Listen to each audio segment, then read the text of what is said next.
Alright, I just pulled over here to the gift shop and the bathroom was open, so that was a relief. I'll have to go in the woods somewhere. If I don't want to go here, there's actually some motorcycle riders, which would be a nice place to take my motorcycle up. I don't think I have been up. No, I have been here once on my motorcycle. That's beside the point. I don't have a camera mount for my cell phone. I need to get a GoPro or something to start recording motorcycle videos. But yeah, let's go for the downhill. Hopefully no one has gone downhill since I went to the restroom. Maybe I can get a trafficless slow drive. I'm not gonna do a time attack or anything. Again, don't shift lower than third gear, just because there's no need to get into second if I'm not gonna accelerate out of the corners.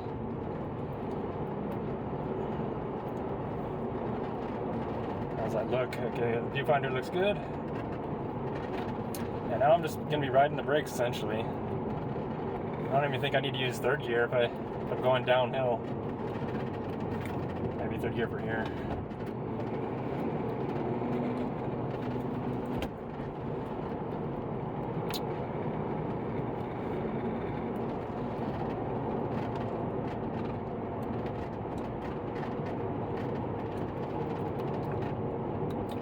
This is a nice cruising road.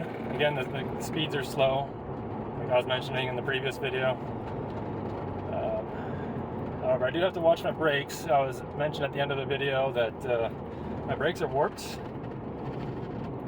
and they can't get unwarped.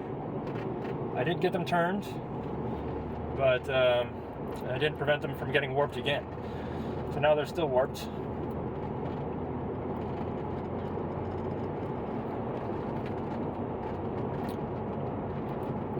And it's very possible to get in a position where the car does not want to stop, which happens sometimes on Angeles Forest when I'm cruising really quickly in some traversal sections of the road where there's not much downhill. I can pick up some speed and not worry too much about brake fade. But in those sections, if I'm going quickly, the brakes do get faded. I just don't have to worry about stopping for a downhill turn. So with this road, as long as I don't pick up too much speed in the high-speed sections, I shouldn't have anything to worry about brake fade. This would be a really bad place for brake fade.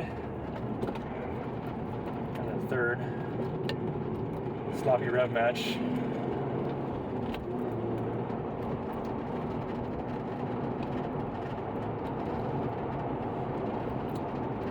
Just because it's downhill, there's a heel toe for you. I don't know if you could hear that. Just because it's downhill, I could pick up speed pretty quick with this car. That section between the two tight turns, this one and the previous one, could be pretty bad if my brakes were faded.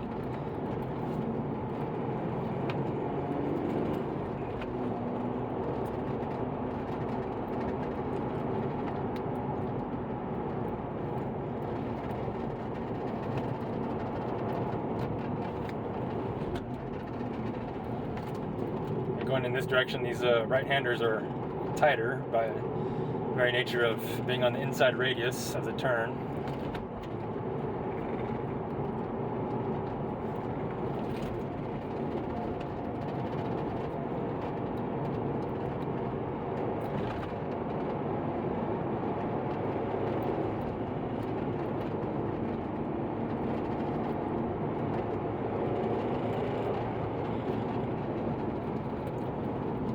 A lot of these turns don't look that tight on the way down, but then they tighten on the exit. I guess when I could probably go pretty quick, but I don't have the road memorized, like I said in the previous video, so I'm not sure which corners exactly are the slow corners. I just know that they're in here somewhere. It's like playing Dirt Rally, where sometimes the callouts are bad and you just have to know which corners are the trap corners.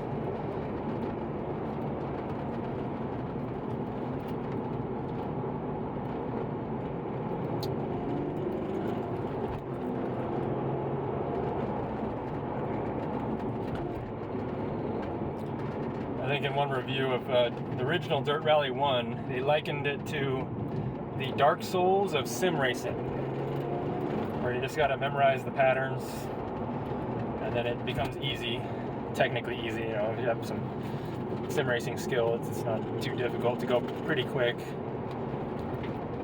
But the key thing is to memorize the tricky section. Oh, an ambulance.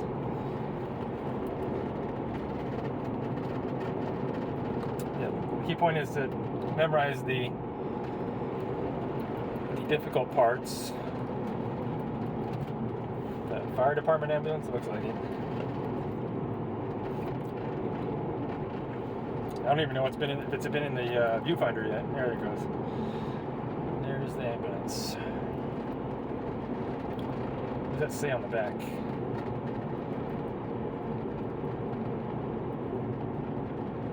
Can't read it. International.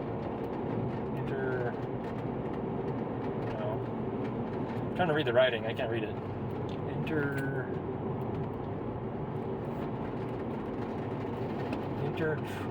I don't know what it says. The lettering is weird. And my eyes are not currently the best they've ever been, so at least I got a pace car to manage my speed for me.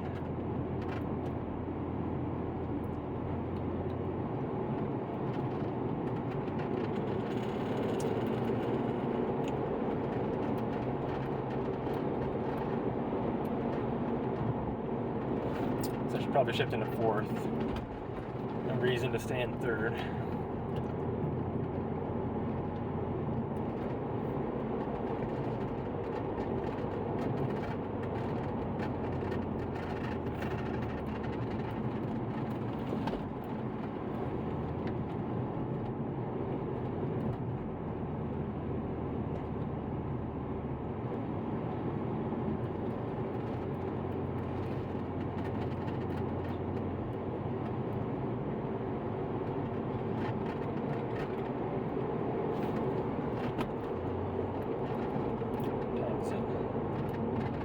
Currently 2:57 p.m. by my car clock, which is probably not completely accurate.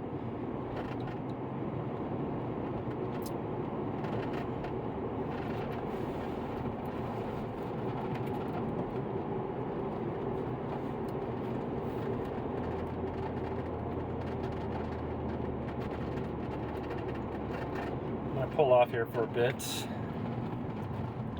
You see that view? It's a beautiful view out there. Top of Palamar Mountain. That's the panorama.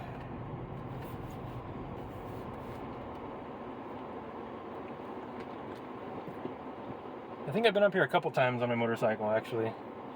Once solo and once with a passenger. My bike's not exactly a passenger bike, though it does have rear seat pegs. And it's a little 250 dual sport. And carrying two 150-pound people is oh, another car, is a lot of work for that little motorcycle, especially up this hill. But it was a fun time.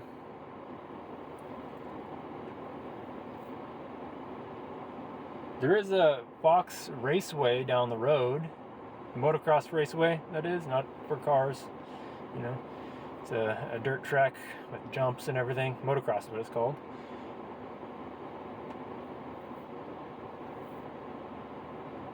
It'd be cool to go there for viewing motocross riders. I'm not really a motocross rider myself.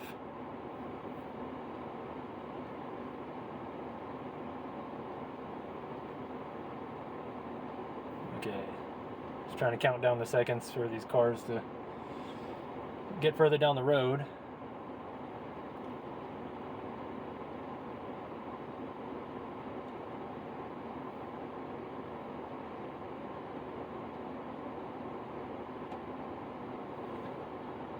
Alright, I'll probably catch up to them, but I'm not going to sit here forever.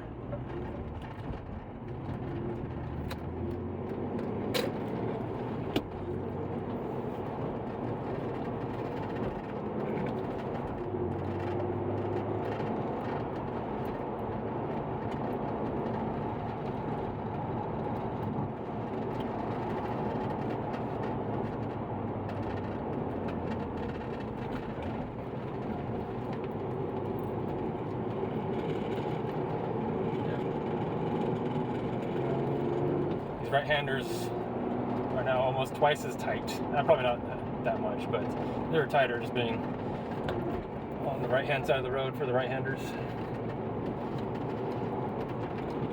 And there's only a few left-handers. I don't think there's an equal number. Or, I mean, I should say of the tight corners. All the left-handers are generally wider turns. On the downhill, that is.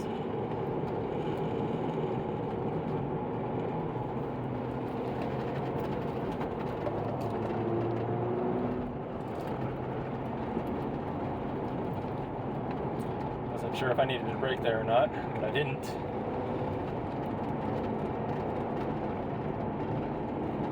How about here? No. Pretty wide.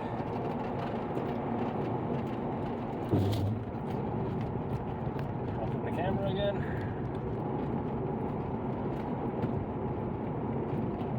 Amazing view. This is a downshift turn. Sloppy heel toe.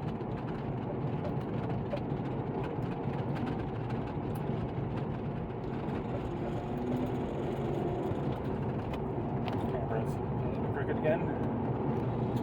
There we go.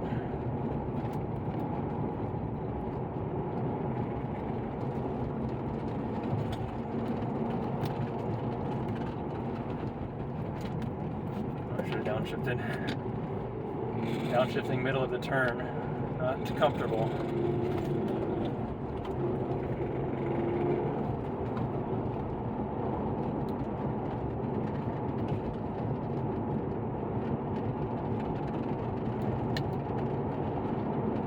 Tightens, I think. I could have stayed in fourth. Oh no, tightens a lot. Another tight corner after this one. There we go.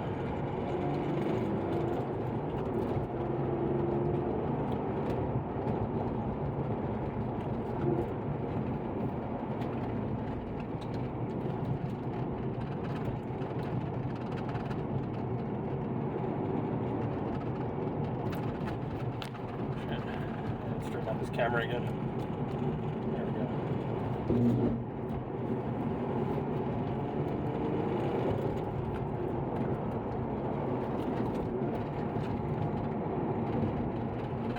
That's a fun one, carrying some speed, like a trail brake into the left-hander and then straight into the tight right-hander.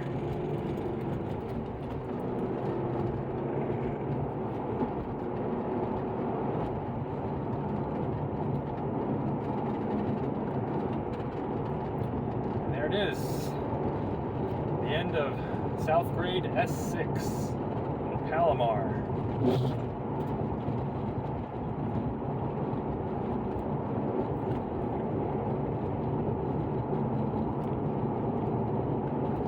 It just joins up with the 76.